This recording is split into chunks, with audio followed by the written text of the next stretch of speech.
जय हिंद बेटा। आज हम एक नए टॉपिक के बारे में बात करेंगे जिसका नाम है how to write board exam copy. आप कैसे कॉपी को लिखेंगे, कॉपी को सही वे में लिखने का क्या तरीका है, आखिर टॉपर कैसे लिखते हैं जिससे 100 आउट ऑफ 100 स्कोर करते हैं। यहाँ पे हम सारी बातें समझेंगे और साथ ही ये बताएंगे कि आपकी क्या स्ट्रेटजी होनी चाहिए कि आप फुल मार्क्स पा पाए, फुल मार्क्स आप स्कोर करें। तो आज मेनली हम मैथ के कॉपी की बात करेंगे, हम मैथमेटिक्स की कॉपी की बात करेंगे कि मैथमेटिक्स की कॉपी आप कैसे लिखें कि आप 100 आउट ऑफ 100 स्कोर कर पाएं। और देखिए बेटा, 2 से 3 सब्जेक्ट ऐसे हैं और खास तौर पे मैथ और साइंस जिनमें आप फुल स्कोर कर सकते हैं। अगर आप भी फुल स्कोर करना चाहते हैं तो आप ध्यान रखें, वीडियो को पूरा देखें जिससे आप पूरी बातें समझें, आधी अधूरी नहीं। या आप कौन कौन सी चीजें शामिल करें, मैथ और साइंस में आप फुल स्कोर कर सकते हैं, बाकी सब्जेक्ट में 1 आध 2 नंबर कर सकते हैं क्योंकि वो लैंग्वेज वाले होते हैं। लेकिन यहां अगर आप मैक्सिमम मार्क्स लाते हैं तो आपके परसेंटेज अच्छे हो जाते हैं। सितंबर लास्ट मंथ में हम ये वीडियो बना रहे हैं, मतलब आपके पास 4 महीने बचे हुए हैं, अक्टूबर, नवंबर, दिसंबर, जनवरी, और इसके बाद फरवरी में आपके एग्जाम शुरू हो जाते हैं। आप अभी से सीख लें इस बात को, अभी से जान लें और अभी से अपनी आदत बनाएं, कॉपी में आप अभी से लिखने लगें। इससे आपकी प्रैक्टिस हो जाएगी 4 महीने के अंदर। और दूसरी बात, आपके भी प्री बोर्ड एग्जाम होंगे, हाफ ईयरली तो अभी ही चल रहे होंगे, ये जस्ट समाप्त हुए होंगे, अब प्री बोर्ड होंगे और आपके 2 प्री बोर्ड होंगे। अगर आप एमपी बोर्ड में हैं तो 1 प्री बोर्ड, अगर आप सीबीएसई बोर्ड में हैं तो 2 प्री बोर्ड। एमपी बोर्ड और सीबीएसई बोर्ड दोनों के लिए ही है, लेकिन सीबीएसई बोर्ड की हम कॉपी डिस्कस करेंगे। मतलब मेनली ध्यान में इस वीडियो में रखा गया सीबीएसई बोर्ड को, और इसी तरह हम दूसरा वीडियो एमपी बोर्ड का अलग से भी बना देंगे, वैसे आप इसको भी देख लेंगे। तो सेम चीजें हैं, कॉमन चीजें हैं, आप भी अपने में इंक्लूड कर सकते हैं क्योंकि अच्छी बातें तो सभी के लिए ही होती हैं। तो यहां आप देखिएगा, हम एक एक करके डिस्कस करेंगे, लेकिन इसके पहले हम ये डिस्कस कर लें कि इस पूरे वीडियो में हम किन चीजों को शामिल करेंगे।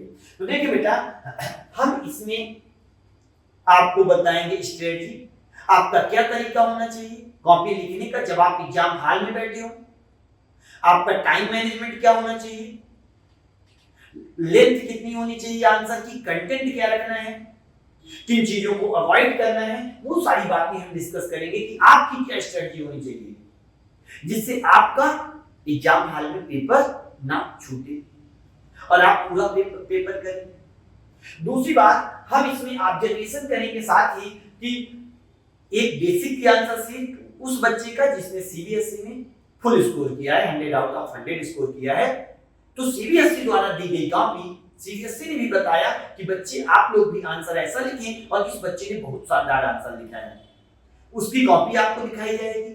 और साथ ही एक स्टैंडर्ड मैथ में आप जानते हैं बेसिक का अलग पेपर होता है और स्टैंडर्ड का अलग होता है, तो एक स्टैंडर्ड का भी आंसर शीट हमने इंक्लूड किया है इसमें।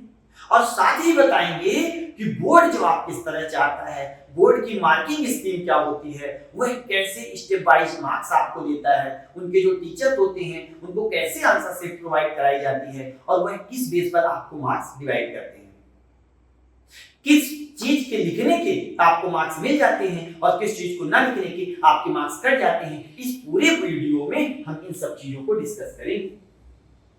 तो शुरू करते हैं, स्ट्रेटजी क्या होना चाहिए, आपका तरीका क्या होना चाहिए, राइट वे में आपको लिखने के लिए कुछ चीजों का ध्यान रखना चाहिए। तो मैथ की कॉपी लिखते समय, जब भी आप मैथमेटिक्स की कॉपी कर रहे हो कंप्लीट, तो पहली बात तो अंडरस्टैंडिंग द क्वेश्चन, ये वेरी इंपॉर्टेंट हो जाता है।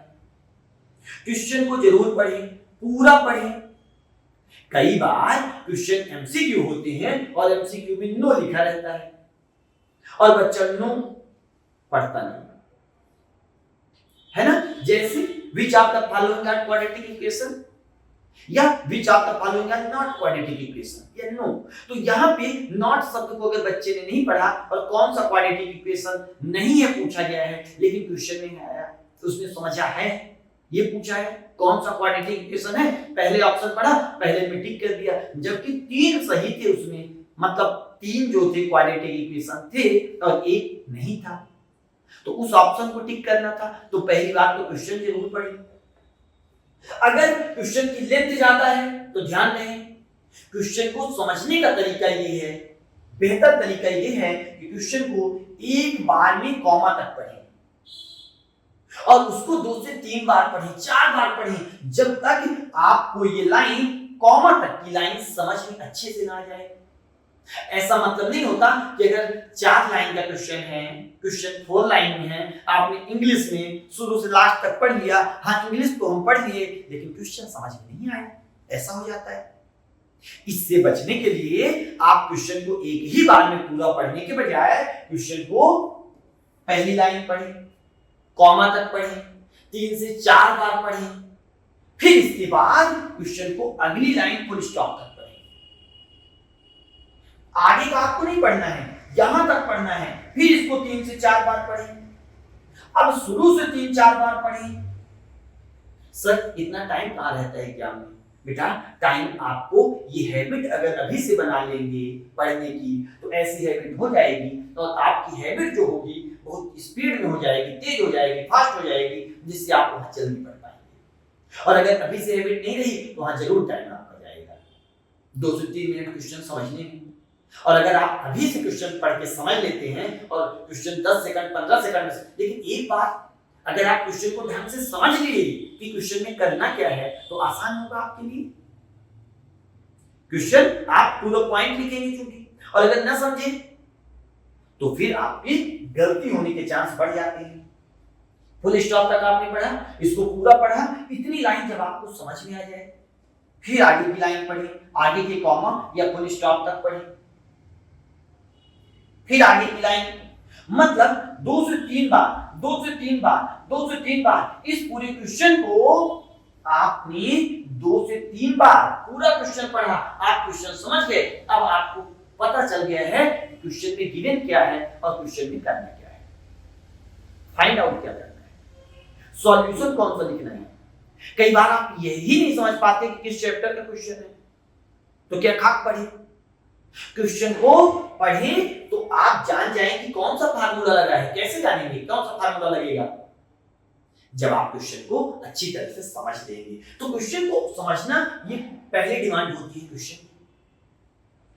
जितना बढ़िया तरीके से आप क्वेश्चन समझेंगे उतना ही बढ़िया तरीके से आपकी कॉपी में आपका आंसर रिफ्लेक्ट होगा और टीचर टू द पॉइंट लिखेंगे और आपको फुल मार्क्स देंगे। स्ट्रक्चरिंग योर आंसर दूसरी बात आती है, आप स्ट्रक्चर कैसे बनाएं, कौन कौन सी बातें लिखें। तो देखो हमने, अगर आपने एपी का वीडियो पहले देखा या हमारी कोई भी लेक्चर देखे होंगे, हम इन 4 चीजों में डिवाइड करते हैं।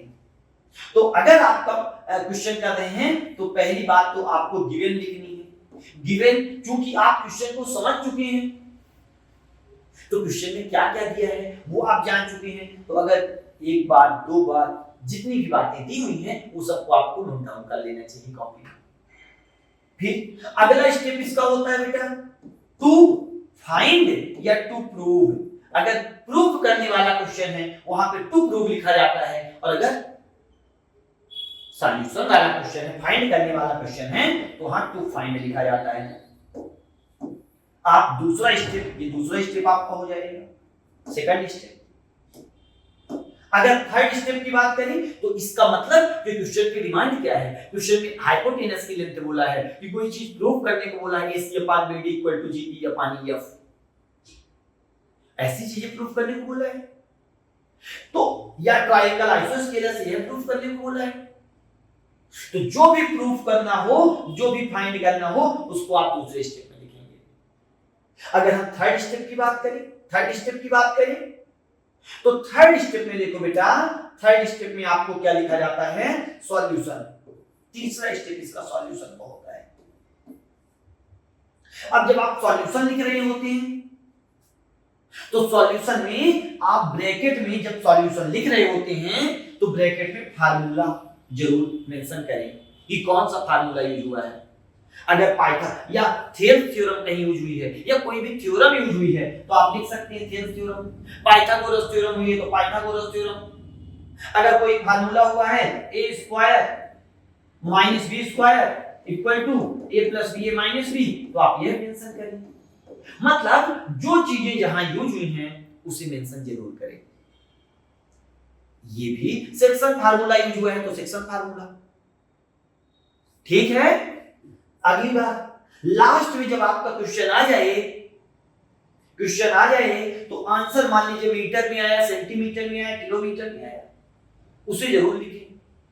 फिर लास्ट इसका होता है हेंस या देयरफॉर। तो आपने देखा कि इसे हम 4 पॉइंट में बांट लेते हैं। इसके अलावा एक जो इंपॉर्टेंट चीज होती है वो होती है डायग्राम। तो आप टू फाइंड लिखने के बाद जब सॉल्यूशन लिख रहे होते हैं तो सॉल्यूशन में डायग्राम जरूर बनाएं। डायग्राम जाहिर अभी होगा, जो क्वेश्चन में बोला जाएगा तो डायग्राम बनाइएगा। तो 5 पार्ट अगर हम इसके कंप्लीट कर लेते हैं, पहला गिवन, दूसरा टू प्रूव या टू फाइंड, थर्ड सॉल्यूशन और फिर डायग्राम और हेंस। फिफ्थ पार्ट डायग्राम समझ लें, हेंस लास्ट लाइन कि आपका आंसर मीटर में आया, सेंटीमीटर में आया, किलोमीटर में आया, मिलीमीटर में आया, डेसीमीटर में आया, डेकामीटर में आया, हेक्टोमीटर में आया, हेक्टेयर में आया, एकड़ में आया, जिसमें भी आया आपको करना होगा। अगर आप करेंगे इस स्ट्रक्चर में, ये स्ट्रक्चर आपका होना चाहिए। अगर आपने इस स्ट्रक्चर में कॉपी लिखा तो जरूर आपको बेटा फुल मार्क्स मिल सकते हैं या इस क्वेश्चन में फुल मार्क्स मिल सकते हैं। ऐसा आप देख सकते हैं अभी आपके प्री बोर्ड एग्जाम होंगे, उसमें अगर आप इसी फॉर्मेट में लिखें तो उस फॉर्मेट में आपको पूरा आंसर मिलेगा जिस क्वेश्चन में आपने लिखा है। अगर अगली बात किया जाए टाइम मैनेजमेंट, टाइम मैनेजमेंट करने का एक तरीका, सिंपल तरीका, जरूरी तरीका कौन सा? आप प्रैक्टिस करें। एग्जाम में 3 आवर में आपके टाइम मैनेजमेंट नहीं होगा। टाइम मैनेजमेंट करने के लिए अगर आप क्वेश्चन को घर पे करेंगे, पहले से करेंगे, अभी से आज से प्रैक्टिस कर देंगे, अभी भी आपके पास 4 to 5 मंथ है, तो अगर आप अभी से शुरू कर देंगे टाइम मैनेजमेंट जरूर होगा। आमतौर से बच्चे करते क्या है, क्वेश्चन देखिए, अच्छा ये √3 prove that √3 in decimal number, ये तो बनता है तो ये छोड़ दो, ये तो हमसे बन रहा है। जब घर में कर रहे होंगे आप, ये सेकंड क्वेश्चन, हाँ ये करना चाहिए हमें, सेकंड क्वेश्चन की देखिए बेटा, आप इस बात का ध्यान रखें कि जब भी प्रूव दैट √3 डेसिमल नंबर आया और अगर आपने उसे सॉल्व किया, हो सकता है शुरू में आपको 10 मिनट लगा हो, दूसरी बार करोगे 7 मिनट लगा हो, अगली बार 5 मिनट, मतलब साल भर में, पूरे ईयर में अगर वह क्वेश्चन आपने 20 बार किया या 30 बार किया, उतनी ही आपकी स्पीड कम होती जाएगी और एक टाइम ऐसा आएगा कि आप उसे 2 से 3 मिनट में कर लेंगे। बोर्ड एग्जाम में वो आना क्वेश्चन फिक्स है और जो क्वेश्चन आना फिक्स है उसे भी आप अगर 2 से 3 मिनट में कर लें तो टाइम मैनेजमेंट के लिए सबसे जरूरी यही है कि आप पूरी है। तो जब लास्ट में आप √3 क्वेश्चन को कर रहे होंगे बेटा एग्जाम में, यकीन मानिए 2 मिनट से ज्यादा आपको नहीं लगने वाला है। तो कुछ ऐसे क्वेश्चन हैं जब आप बार बार उस क्वेश्चन को करेंगे तो उसका टाइम जो बचेगा अगले क्वेश्चन के लिए, अगर आप एक क्वेश्चन के लिए औसतन 5 मिनट का टाइम रखते हैं तो 2 मिनट में अगर एक क्वेश्चन हो गया, 3 मिनट आपके बचे, अगले क्वेश्चन के लिए काम आ जाएगा। अगला पार्ट जो क्वेश्चन का होगा, जिसे आपने पहली बार देख रहे होंगे, आप कॉपी में नहीं देखे होंगे, एग्जाम बुक में आप नहीं देखे होंगे, एनसीईआरटी बुक में नहीं देखे होंगे, तो आपको पहली बार ही क्वेश्चन मिला और उसमें टाइम निश्चित रूप से लगने वाला है क्योंकि आप उसे पहली बार कर रहे हैं। हो सकता है उसमें 10 मिनट लग जाए, 15 मिनट लग जाए, लेकिन जो क्वेश्चन आपने किए हैं और उन्हें बार बार किए हैं और उनका टाइम आपने कम कर रखा है, मतलब 1 मिनट, 2 मिनट, 3 मिनट में कुछ क्वेश्चन ऐसे हो जाएंगे, तो ये टाइम बचेगा और टाइम उन क्वेश्चन के लिए आपका जरूरी होगा। यहां देखिए, तो फिर अगले एक हम स्ट्रेटेजिक वीडियो लाएंगे जिसमें बताएंगे कि टाइम मैनेजमेंट और कैसे किन किन तरीकों से किया जा सकता है। क्योंकि ये प्रॉपर आंसर राइटिंग के लिए है, इसलिए इसमें सारी बातें हम नहीं कर रहे हैं। फिर अवॉइडिंग कॉमन मिस्टेक, कुछ बच्चे सॉल्यूशन लिख देते हैं बेटा, सॉल्यूशन लिख देते हैं, मतलब यहां से तो लिख देते हैं, ये चीज छोड़ देते हैं, ये चीज मिस कर देते हैं, गिवन टू प्रूव मिस कर देते हैं, लिखे फार्मूला मिस कर दिए, डायग्राम मिस कर दिए। डायग्राम बोले हम तो आप कॉपी में लिखते हैं, डायग्राम अक्सर मिस कर देते हैं, और जब मिस कर देते हैं डायग्राम, उसके टीचर नंबर काट लेता है। अभी आपको दिखाते हैं बोर्ड क्या कहता है डायग्राम के बारे में, आंसर सेट के बारे में, डायग्राम भी कितने मार्क्स देता है। और जिन टॉपर ने लिखी है कॉपी, उनकी 100 आउट ऑफ 100 कैसे आए हैं, क्या बिना डायग्राम के आए हैं? डायग्राम जरूर बनाइए अपनी कॉपी में जहां जरूरी हो। ठीक है, ऐसा नहीं कि पायल सेट है तो आपने पायल का डायग्राम बना दिया, ऐसा नहीं। जहां मैथ में जरूरी हो, कंपलसरी हो। फिर आगे अगर बात करें यहां और दूसरी मिस्टेक क्या करते हैं, कई बार बच्चे में हेंस नहीं लिखते लास्ट वाली लाइन, मतलब सॉल्यूशन लिखे तो देखिए होता क्या है कि मान लीजिए कोई क्वेश्चन बेटा 3 मार्क्स का है और 3 मार्क्स का है, जबकि उसमें हाफ मार्क्स आपको गिवन के मिलते हैं, गिवन टू फाइंड के मिलते हैं, हाफ मार्क्स आपको डायग्राम के मिलते हैं और हेंस के मिलते हैं। और अगर आपने यही गलती कर दी या इन दोनों को भी नहीं लिखा, कोई भी 2 पॉइंट आपने छोड़ दिया, तो आपके 2 मार्क्स हो जाएंगे। मतलब अगर 3 मार्क्स वाले क्वेश्चन अगर 7 है, मान लीजिए अगर 7 है तो आपके 7 मार्क्स कट गए, क्योंकि सभी में 2 मार्क्स मिलेंगे। तो 7 into 3 मतलब आपको जहां 21 मार्क्स मिल सकते थे वहां 14 मार्क्स मिला, 7 मार्क्स कट गए। ऐसे ही 4 मार्क्स वाले क्वेश्चन में आपके 1.5 सब में कटे। सोचो, तो एक बच्चा कहता है फुल कॉन्फिडेंस के हमसे एग्जाम में पूरा बन गया है, लेकिन रिजल्ट आता है 100 आउट ऑफ 100 का बन गया है, रिजल्ट आता है वह 80 स्कोर करता है। यार हमसे बन तो पूरा गया था, लेकिन 80 कहां, 20 नंबर कहां कट गए? तो वही हाफ नंबर कटते कट गए। और दूसरा बच्चा जो कि उतना इंटेलिजेंट नहीं था, आमतौर पर 70 नंबर पाने लायक था, 70 नंबर पाने लायक था, लेकिन जितने क्वेश्चन उससे नहीं बने तब भी उसने गिवन टू फाइंड और आधा कर दिया, तो हाफ मार्क्स उसको 1 मार्क्स मिलते गए, वो भी 80 पा गया। तो दोनों बच्चे बराबर हो गए। उसने सोचा ये तो हमसे वीक रहता था, हम तो स्कूल में 100 पा जाते थे, 90 अबव पा जाते थे, और ये तो 70 अबव ही रहता था, लेकिन आज दोनों 80 पे खड़े हैं। कैसे? छोटी छोटी मिस्टेक आपको आपके मार्क्स से अलग कर सकती है। अगली मिस्टेक जो बच्चे करते हैं, अगर जो भी आंसर आया है, अगर 100 आया है तो बच्चा 100, रुपया है तो रुपया नहीं लिखा, मीटर है तो बच्चे ने मीटर नहीं लिखा, सेंटीमीटर है तो, मतलब यहां जो भी यूनिट होगी बेटा, यूनिट जो भी होगी इसे जरूर मेंशन करें। अब बच्चे ने मेंशन ही नहीं किया, यहाँ पे मीटर होगा, सेंटीमीटर होगा, मिलीमीटर होगा, किलोमीटर होगा, रुपया होगा, पैसा होगा, किलोग्राम होगा। तो जब आप मेंशन नहीं करते तो वहां के भी मार्क्स कट जाते हैं। तो इन गलतियों को करने से बचें। फिर अगर बात की जाए आंसर की लेंथ और कंटेंट क्या होना चाहिए, तो कंटेंट ध्यान रहे जितना क्वेश्चन में पूछा जा रहा है उतना ही रखें, ना तो आपको ज्यादा रखने की जरूरत है और ना ही कम रखने की जरूरत है, ना तो बहुत ज्यादा लिखने की जरूरत है और ना ही बहुत कम लिखने की जरूरत है। तो आंसर की लेंथ अगर मैथ में बात किया जाए तो मैथ में तो आपको टू द पॉइंट लिखना होगा, टॉपिक के आपको स्टेप वाइज नंबर मिलते हैं तो सारे स्टेप करने होंगे, और अगर आप स्टेप मिस करते हैं तो यहाँ पे आपके नंबर मिस होंगे, नंबर भी स्किप हो जाएंगे, जैसे आप आंसर स्किप किए हो। इस वजह से अगर आप इन चीजों का ध्यान रखते हैं तो आपको जरूर फुल मार्क्स मिलेंगे उस क्वेश्चन में जितने क्वेश्चन आपने किए हैं।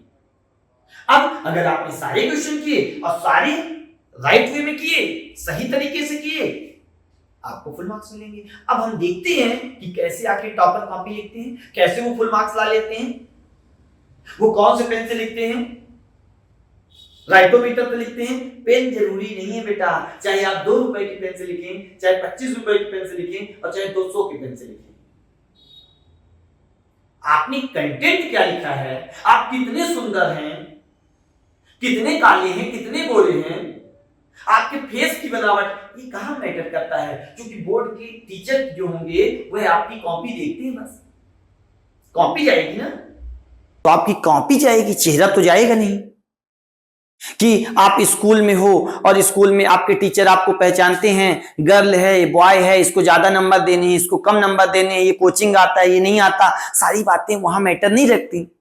और ना तो आपको पहचानते हैं, आप सुंदर हो, आपके पापा इस पोस्ट में हैं, कि आप कुछ भी मैटर नहीं करता बेटा। आपकी कॉपी और आपकी हैंडराइटिंग और आपने लेंथ कंटेंट क्या लिखा है क्वेश्चन में, कैसा किया है, सारी बातें इनको शामिल किया है या नहीं किया है, यही चीजें जरूरी होती हैं। इस वजह से आप अभी से प्रैक्टिस कर लें, और अगर 4 मंथ में आपने अच्छी राइटिंग सुधार ली, कंटेंट क्या लिखना है आपने सुधार लिया, निश्चित रूप से आपको फुल मार्क्स पाने से कोई नहीं रोक सकता। पीछे ऐसे कई बच्चे, कई स्टूडेंट हमारे ऐसे रहे हैं जो फुल स्कोर किए हैं। इस वजह से आप भी उन अच्छी आदतों को शामिल करें। एक और आपको चीज अब दिखाते हैं, बोर्ड में कॉपी कैसे लिखी जाती है, आपको टॉपर्स की कॉपी भी दिखा देते हैं।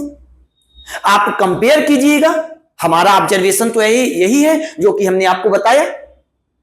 आप अपने में कंपेयर कीजिएगा, आप अपनी कॉपी में कौन सी बातों को नोट डाउन करते हैं, कौन सी को नहीं करते। आप कॉपी देखें बेटा, हम 3 कॉपी यहां देखने वाले हैं। मैथमेटिक बेसिक आंसर शीट, एक बेसिक की आंसर शीट देखेंगे मैथ की, और एक स्टैंडर्ड की आंसर शीट देखेंगे, 10th क्लास की हम देख रहे हैं, और एक बोर्ड का answer sheet, board answer sheet में क्या कहता है।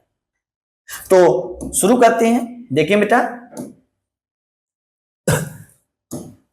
ये सीबीएसई द्वारा दी गई कॉपी है। ईयर किस ईयर की है ये छोड़ दें, क्योंकि आपको तो लिखने के तरीके से मतलब है। देखिए, अब सेक्शन ए में इस बच्चे ने क्या किया है, ध्यान रहे, जब आप 100 मार्क्स पा जाते हैं, फुल स्कोर कर लेते हैं, जब आप फुल स्कोर कर लेते हैं, वहां आपकी कॉपी 2 से 3 बार चेक होती है।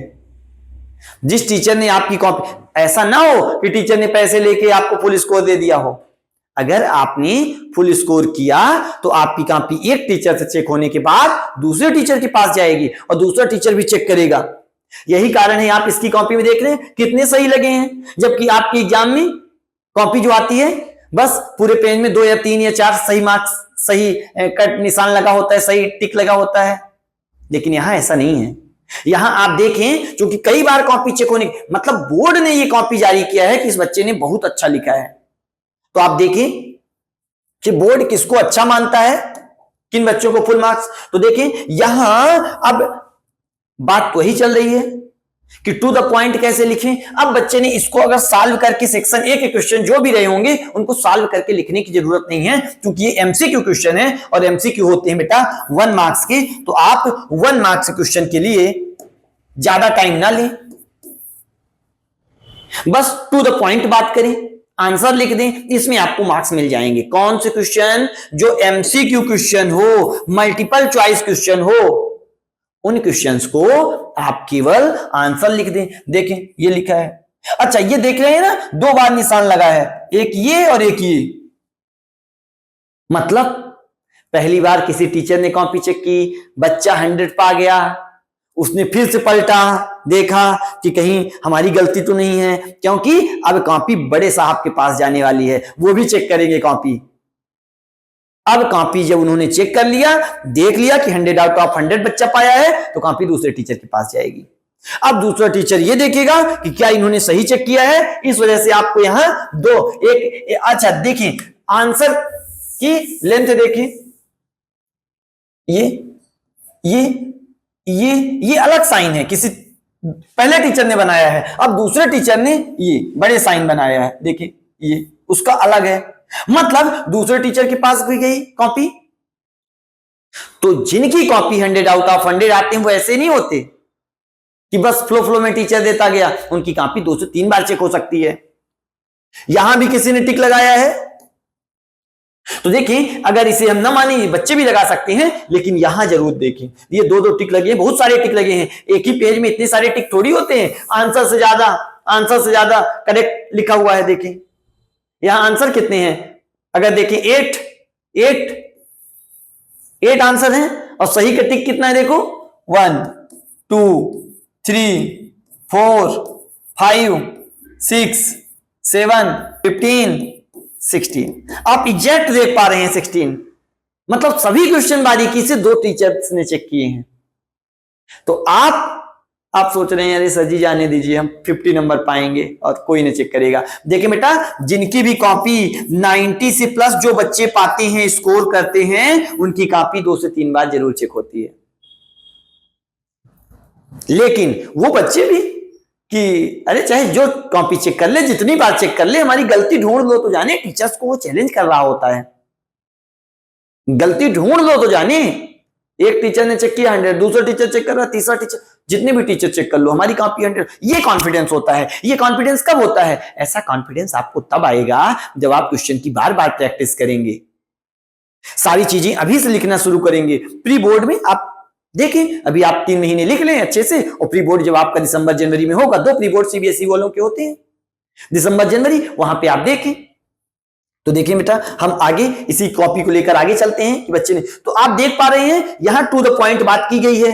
एमसीक्यू में ज्यादा पहले लिखा गया है कि बी ऑप्शन और उसमें है क्या, बी ऑप्शन उसमें है क्या, सही ऑप्शन, ए ऑप्शन और उसमें 4, ए ऑप्शन 3/2 -1, सी ऑप्शन 5.5। देखिए अगर तो यहां सब जगह वही बात लिखी गई है, मतलब के की वैल्यू क्या है 3/2 और ऑप्शन नंबर कौन सा है।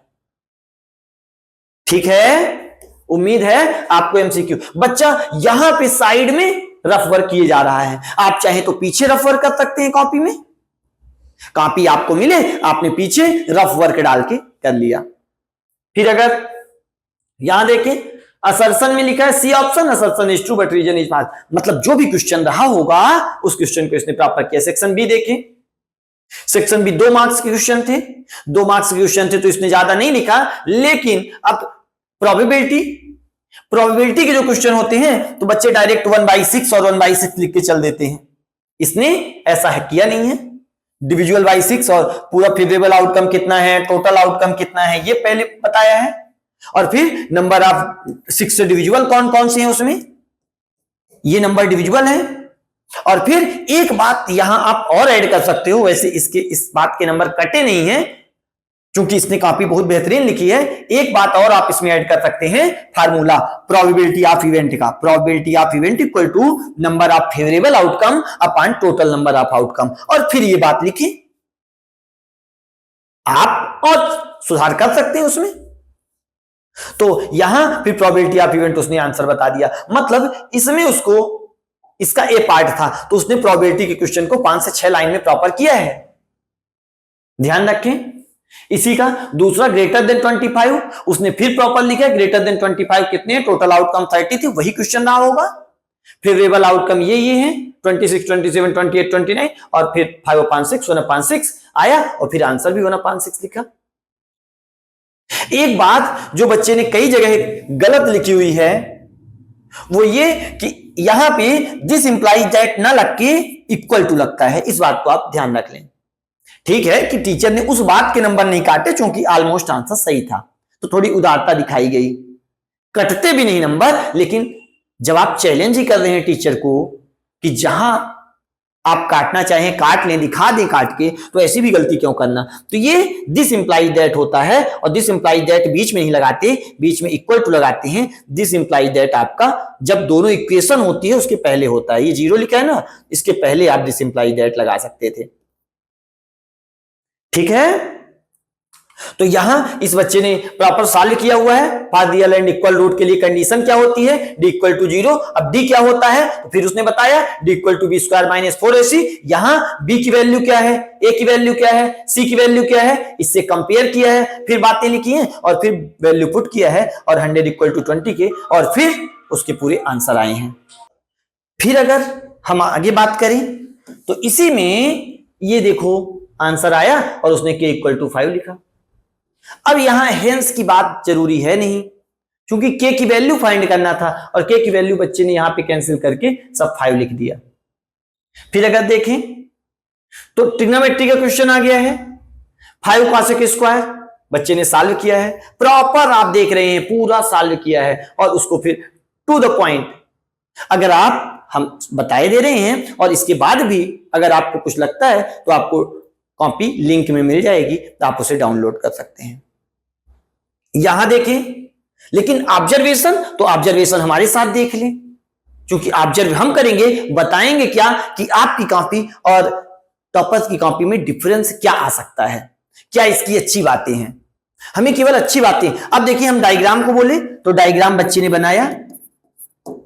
यहां अगर गिवन की बात करें, ये गिवन लिखा हुआ बेटा, जो जो क्वेश्चन में दिया था, पीए इक्वल टू 24, बताया कि पीए टेंजेंट है, यहां ओए रेडियस है, जो भी सर्कल ऑफ वार में पीओ 25 है, ओए रेडियस है। टू फाइंड, फाइंड क्या करना है, बच्चे ने इसको इंक्लूड किया है कॉपी में अपने, डायग्राम को इंक्लूड किया है। फिर अगर आगे बात करें सॉल्यूशन, अब आती है सॉल्यूशन की बारी, तो बच्चे ने पूरा प्रॉपर सॉल्यूशन लिखा है। यहां पे पाइथागोरस थ्योरम यूज किया है, तो आप देखें पाइथागोरस थ्योरम बच्चे ने लिखा है, ये पाइथागोरस थ्योरम। यहां थ्योरम जो यूज हुई है उसने लिखा radius is always perpendicular to point of contact and an tangent, और इस तरह इसका आंसर पूरा होता है। और पूरा आने के बाद लास्ट में लिखा रेडियस, यूनिट लिखना इसने नहीं भूला, सेंटीमीटर। तो ध्यान रखें कि सारे आंसर उसने प्रॉपर लिखे हैं, इस वजह से उसको फुल मार्क्स मिले हैं, 100 आउट ऑफ 100 मिले हैं। यहां सारी इक्वेशन को बहुत सही तरीके से इसने किया है। आगे चले section C, section A MCQ, section B में छोटे क्वेश्चन, और सेक्शन सी में अगर इसने पूछा, सेक्शन सी में पूरे प्रॉपर किया है क्वेश्चन। देखें आप, 7 + 4 √ 5 को इरेशनल नंबर बताना था, तो इसने सपोज किया है। और तो यहां क्वेश्चन में आपके इतने, ये नहीं कि इतना ही कर दें, फिर उसने लैंग्वेज प्रॉपर लिखी है, और लैंग्वेज लिखने के since so contradict bye fact, hence 7 + 4 √ 5 is an irrational number. तो जब सारी बातें कोई भी लिखता है तो उसको फुल मार्क्स मिलते हैं। यहां 27वां क्वेश्चन उसने पूरा सॉल्व किया, फिर रूट भी बताया कि रूट कैसे कैसे हैं, और रूट लास्ट में लिख दिया, क्या होगा ब्रैकेट बना दिया कि टीचर को पहले आंसर दिख जाए कि रूट हमने लिखा है। सारे स्टेप इसने लिखे हैं। तो अगर आप स्टेप वाइज लिखते हैं बेटा, ये क्वेश्चन बच्चे ने ही गलत कर दिया तो उसने क्रॉस कर दिया। फिर आगे उसी का 28 का भी पार्ट उसने किया, आर में हो सकता है रहा हो, तो पूरा प्रॉपर किया। देखें, आप देख सकते हैं साइड में जो फार्मूला लगा 1 - sin square theta cos square theta होता है, तो उसने लिखा कि sin square theta + cos square theta equal to 1 होता है। इस वजह से ये उधर जाएगा, तो यहां पे cos स्क्वायर काट के आंसर आ गया। cos equal to cos, left hand side equal to right hand side. यहां डायग्राम बनाया, जहां जरूरी हो। ट्रिग्नोमेट्री में अगर हाइट एंड डिस्टेंस कर रहे हैं वहां डायग्राम की जरूरत है, लेकिन प्रूव कर रहे हैं तो वहां डायग्राम की जरूरत है नहीं।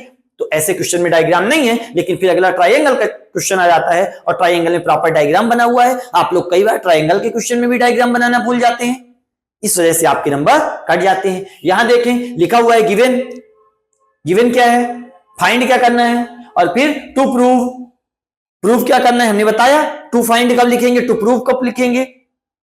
फिर प्रूफ की अगर बात की जाए तो प्रूफ देखिए उसने प्रॉपर लिखा है, और फिर लास्ट में बाई साइड एंगल साइड।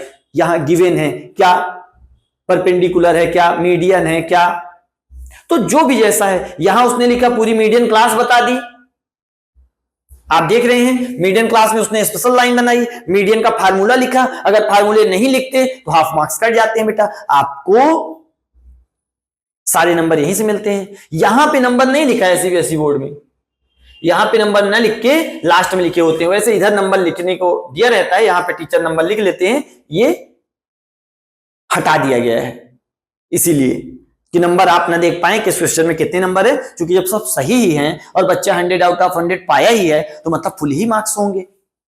फिर आगे आप क्वेश्चन सेक्शन डी की बात करें, डायग्राम जहां जरूरी था, गिवन जरूरी था, टू प्रूव जरूरी था, प्रूफ जरूरी था, और आप इसमें मैक्सिमम बातें देख सकते हैं। गिवन क्या है, टू प्रूव क्या है, प्रूफ क्या करना है लिखा है। डायग्राम अगर बात करें तो डायग्राम है, फिर आप ब्रैकेट में रीजन देते हैं, तो रीजन भी बच्चे ने लिख रखा है कि किस रीजन के कारण आखिर यह ऐसा होगा। तो जब भी बेटा आप सारी बातें शामिल करेंगे आपको फुल मार्क्स मिलेंगे अगले क्वेश्चन में। फिर डायग्राम जहां भी जरूरी होगा, हाइट एंड डिस्टेंस के क्वेश्चन आ गया, डायग्राम बनाना जरूरी होगा।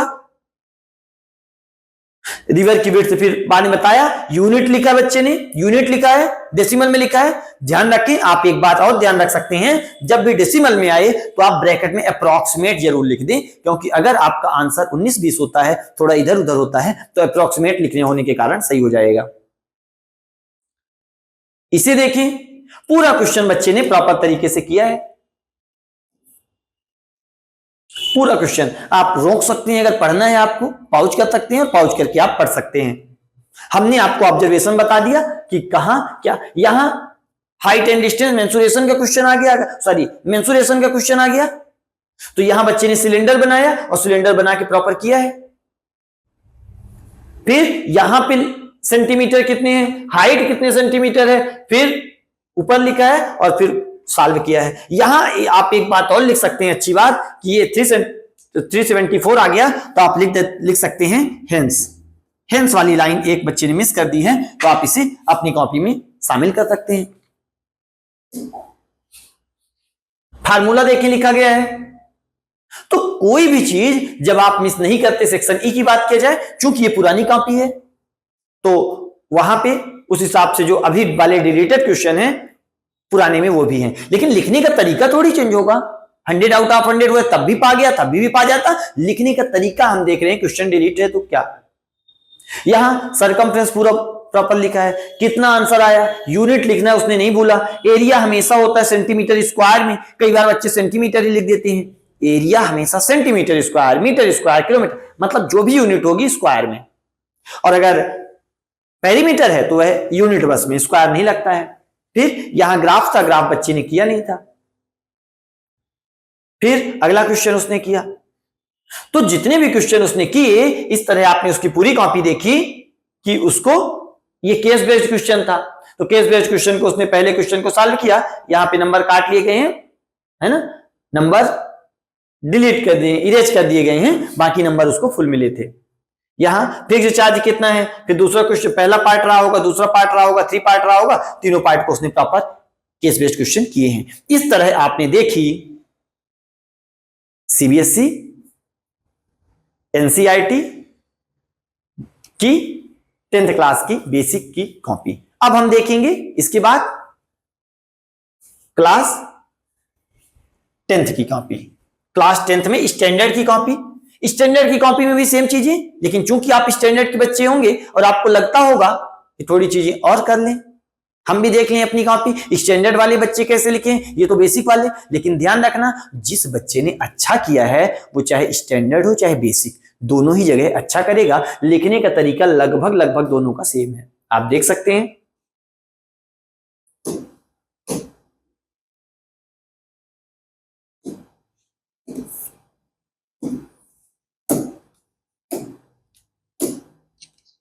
देखिए, तो इसने भी कौन सा पार्ट है, इनफाइनाइट, पहले तो आंसर जितने भी लिखे हैं इसने भी वही किया है, बी पार्ट है, फिर इनफाइनाइट, डी पार्ट, इसका आंसर डी है, डी ऑप्शन होगा, और फिर आंसर लिखा है, ए ऑप्शन होगा, फिर आंसर लिखा है ना। तो इस तरह आप बहुत पास ना लिखें कि आप इसी में पूरे एमसीक्यू करने हैं, है ना। इसने देखें बोर्ड की पहली लाइन में लिखा है, दूसरी लाइन यहां छोड़ा है, फिर तीसरी लाइन में लिखा है, फिर लाइन, मतलब साफ दिखे, टीचर को भी देखने में आसानी हो। पता चला कि बच्चे ने इतने में कर दिया पूरे 20 क्वेश्चन, 10 इधर कर दिया, 10 इधर कर दिया, कॉपी बचा लिया। अब कॉपी बचा के क्या करेगा, घर थोड़ी ले जाना है, आपका थोड़ी पैसा लग रहा है, पप्पा का थोड़ी पैसा लग रहा है, आपने बोर्ड को फीस दी है, एग्जाम फीस दी है, उसी की कॉपी है, आपको प्रॉपर साफ लिखना चाहिए।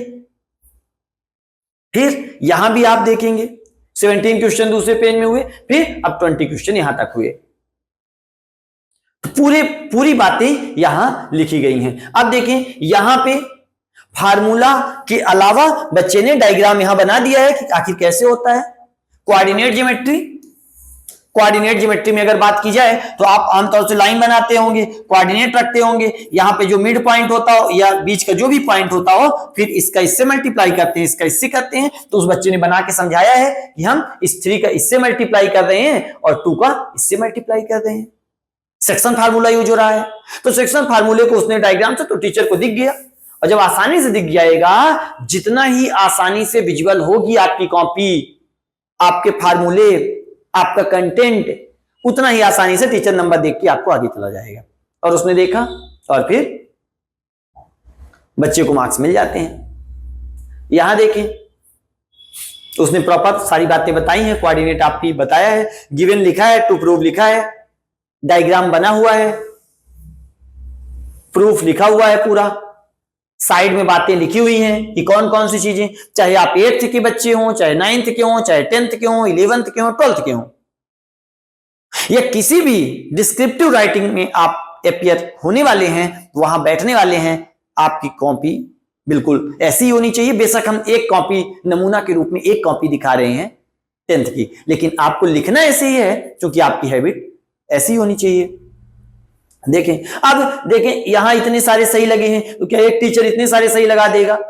नहीं, वो तो बस गिने चुने लगाएगा, लेकिन जब 2 से 3 टीचर चेक करते हैं बेटा तो वो लगा देते हैं। यहां HCF कितना है, LCM कितना है, बच्चे ने सॉल्व करने के बाद फिर पूरा लिख दिया। यहां फिर वही रेशियो में, अच्छी बात है ये। यहां के कैपिटल लिख देता तो और अच्छा रहता, आपके को कैपिटल लिखिएगा, स्मॉल नहीं, लेकिन यहां इसके नंबर कट नहीं जाते, लेकिन फिर भी जो सही है उसे हम लिखें। तो ध्यान रखें, पूरी बातें इसने बताई है, फार्मूला बताया है, पहले यहां पे बाइसेक्शन फार्मूला लिखा हुआ है, बाइसेक्शन फार्मूला, और सेक्शन फार्मूला क्या होता है इसे पूरा लिखा है उसने, और फिर सॉल्व किया है, जो उसका आंसर आया है, ब्रैकेट भी बना दिया इसीलिए कि मास्टर साहब को आसानी से दिख जाए। तो जितनी आसानी से आपकी कॉपी दिखेगी, प्रूफ किया गया है, तो उसने लिखा है टू प्रूव, बगल में रीजन सभी के लिए दिए हैं, जहां कैंसिल हुआ है प्रॉपर, और hence proved, left hand side right hand side equal आ गया है, और आप बस हेंस प्रूव्ड बस लिख देते हैं और गलत आ जाता है, इसलिए मार्क्स कट जाते हैं आपके। यहां √3 डेसिमल नंबर वाला क्वेश्चन आमतौर से बहुत इंपॉर्टेंट है। देखें, इस बच्चे ने सही यूज किया है, जैसा कि हमने बताया स्टैंडर्ड वाला बच्चा है, वो बेसिक वाला बच्चा था। देखें, हमने कहा ना दिस इंप्लाइज दैट जब लगता है और बीच में इक्वल लगता है, दिस इंप्लाइज दैट इसने लगा रखा है, बीच में इक्वल की जगह नहीं है, लेकिन यहां पे यह इक्वल है और यहां पे दिस इंप्लाइज दैट है। शुरू में दिस इंप्लाइज दैट लगता है और बीच में इक्वल, यहां देखें इक्वल लगा है, दिस इंप्लाइज दैट इधर लगा है। इसने टू द पॉइंट बिल्कुल बहुत करेक्ट बात की है, और सारी बातें इसने बताई हैं, यहां पे रीजन बता दिया है। उम्मीद है आपको बातें समझ में आ रही होंगी, और लैंग्वेज के साथ इसने बता दिया कि हमारा कॉन्ट्रडिक्शन रॉन्ग होता है इस वजह से। यहां एपी का क्वेश्चन, ठीक है, डिफरेंस आया और फिर सब्ट्रैक्ट किया गया है, बताया गया है सारी बातें। तो आप इन अच्छी बातों को अपने कॉपी में शामिल रखें, जो चीजें हमने बताई हैं। इसके बाद अभी भी हम दिखाने वाले हैं, इसके बाद अभी दिखाने वाले हैं बोर्ड की मार्किंग स्कीम क्या है। यहां अगर देखें तो given to find to prove, और फिर बच्चे ने पूरा प्रॉपर क्वेश्चन किया है। आप सॉल्यूशन बनता ही होगा, सॉल्यूशन बनेगा तब आप करेंगे ना इसकी कॉपी, तो आप ठीक है। यहां speed equal to distance upon time, बच्चे ने फार्मूला बताया है और फिर किया है। केस 1, केस 2, केस 3, जितने केस हैं, है ना, जब हम भी आपको समझा रहे होते हैं तो प्रॉपर आपको डायग्राम बना के समझाते हैं कि यहाँ पे ए और बी है ना, तो ये भी टीचर को समझने में हेल्प कर देता है कि बच्चे ने क्वेश्चन तो अच्छे से समझ लिया है। क्योंकि हम जब राइट वे में बात क्या किए थे, पहली बात यही किए थे कि आप क्वेश्चन को समझें, और यहां पे भी क्वेश्चन, ये डायग्राम सिर्फ यह दिखा देता है कि बच्चे ने क्वेश्चन को समझ तो लिया है, अब करने के उसके ज्यादा चांस हो गए होंगे, और उसके सही आंसर भी आते हैं, और रिजल्ट ये निकलता है कि 100 आउट ऑफ 100 मैथ में स्कोर, है ना। यहां पे एज्यूम्ड मीन 42.5 है, बच्चे ने खुद गोला लगा दिया कि एज्यूम्ड मीन यह है, ये टीचर ने गोला नहीं लगाया, सर्कल बच्चे ने ही किया कि एज्यूम्ड मीन यह है, और इसे फिर ये अप्रॉक्सीमेट इक्वल है ना। तो इस तरह बच्चे ने प्रॉपर डायग्राम बनाए हैं, पेन से डायग्राम बनाए, पेंसिल से डायग्राम बनाए, ये मैटर नहीं रखता, लेकिन डायग्राम सही बनाए। फिर हाइट ऑफ डिस्टेंस, ये केस 2 आ गया, जहां केस हो तो वहां केस 1 केस 2 जरूर मेंशन करें बेटा।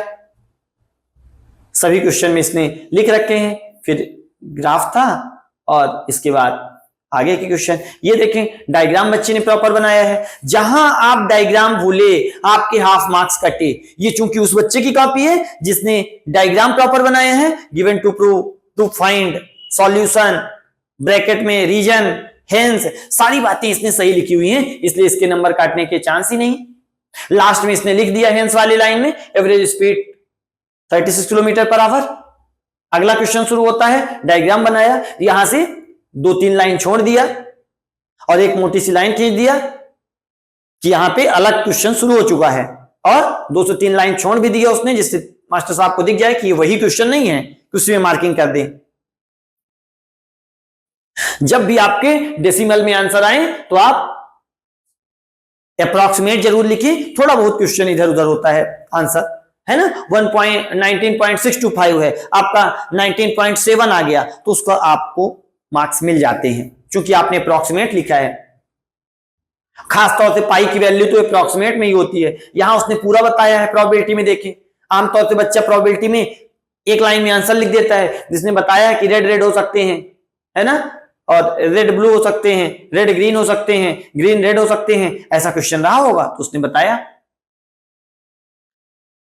तो सारी बातें उसने टू द पॉइंट की है। अब ये केस बेस्ड क्वेश्चन रहा होगा तो केस बेस्ड क्वेश्चन का पहला पार्ट, दूसरा पार्ट, थर्ड पार्ट, तो सेकंड पार्ट में उसने डायग्राम बना के प्रॉपर बताया है कि ये एक्सिस किसके लिए है। आमतौर पर बच्चे एक्स वाले डायग्राम बनाते हैं, एक्स वाई लिखना भूल जाते हैं, तो इसने बताया X X dash Y Y dash. तो देखिए बेटा, इसकी कॉपी जो आप इतनी क्लीन देख रहे हैं, टू द पॉइंट देख रहे हैं, तो आप ये एक दिन में नहीं कि एग्जाम में गया करके चला आया, इसके पीछे की मेहनत शो करती है, किसने इसके पीछे इसके लिए कितनी मेहनत की गई है, इस वजह से उसको फुल मार्क्स मिलते हैं। जब आप अभी भी आपके पास 4 से 5 महीने हैं और 4 to 5 मंथ में आप इतना काम कर सकते हैं कि आप भी 100 आउट ऑफ 100 तक पहुंच सकते हैं। एक दिन की मेहनत नहीं, उसके पीछे की बहुत दिनों की मेहनत होगी। अगर हम आगे बात करें,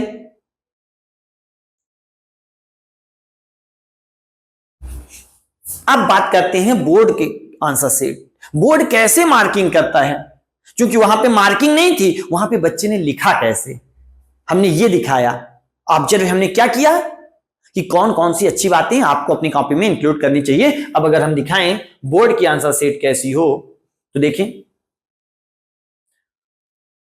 यहां पे कुछ कुछ बातें लिखी गई हैं जो टीचर को आंसर शीट मिलती है।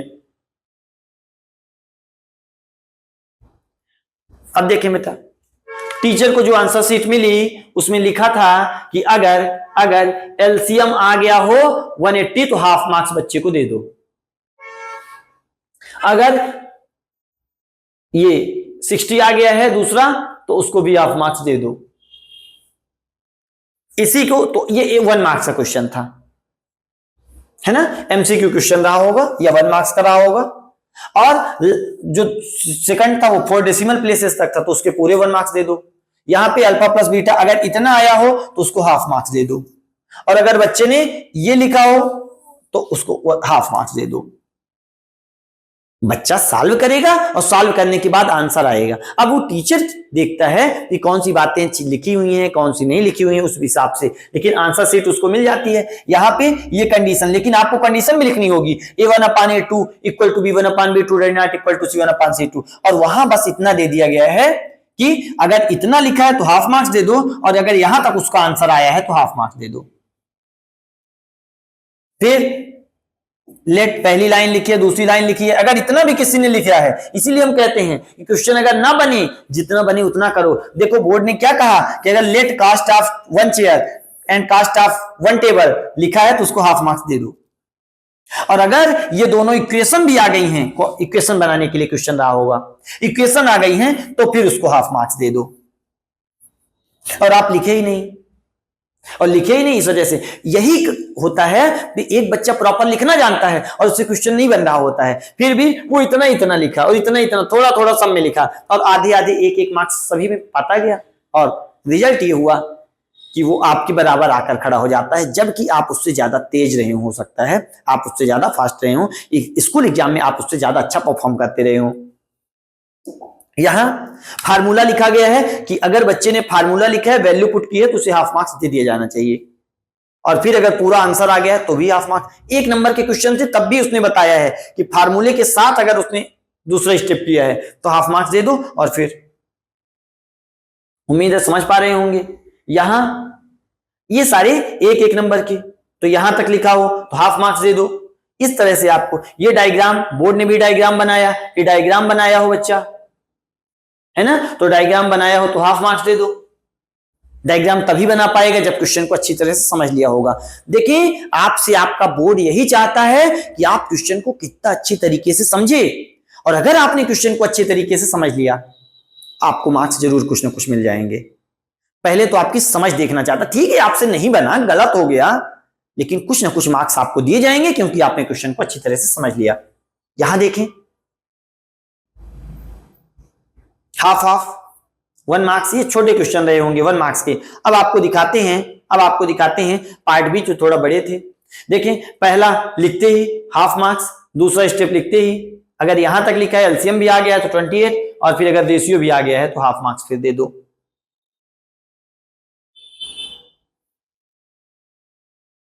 सम ऑफ जीरोज आ गया है, हाफ मार्क्स दे दो। प्रोडक्ट ऑफ जीरोज आ गया है, 1 मार्क्स और दे दो। और ये लास्ट वाली इक्वेशन भी आ गई है तो हाफ मार्क्स और दे दो। 2 मार्क्स का क्वेश्चन था। तो सारी बातें, अगर थोड़ी हम बड़े क्वेश्चन की ओर चलें तो ये पूरा क्वेश्चन हाफ हाफ थोड़ा थोड़ा डिवाइड किया गया, लेकिन टीचर इसको अपने हिसाब से ही चेक करेगा कि सारी बातें इंक्लूड है या नहीं है। वह काट सकता है, लेकिन बोर्ड भी कहता है कि हाफ हाफ मार्क्स में उसको, ऐसा नहीं कि 3 मार्क्स का क्वेश्चन है तो इकट्ठा 3 मार्क्स दे दो। पार्ट वाइज पार्ट आप उसको हाफ मार्क्स देते रहो, उसकी छोटी छोटी चीजें। यही कारण है कि हम कहते हैं अगर आपने हेंस नहीं लिखा तो आपके हाफ मार्क्स कट सकते हैं। आपने डायग्राम नहीं बनाया, हाफ मार्क्स कट सकते हैं। गिवन टू फाइंड नहीं लिखा, हाफ मार्क्स कट सकते हैं। रीजन नहीं दिया, हाफ मार्क्स कट सकते हैं।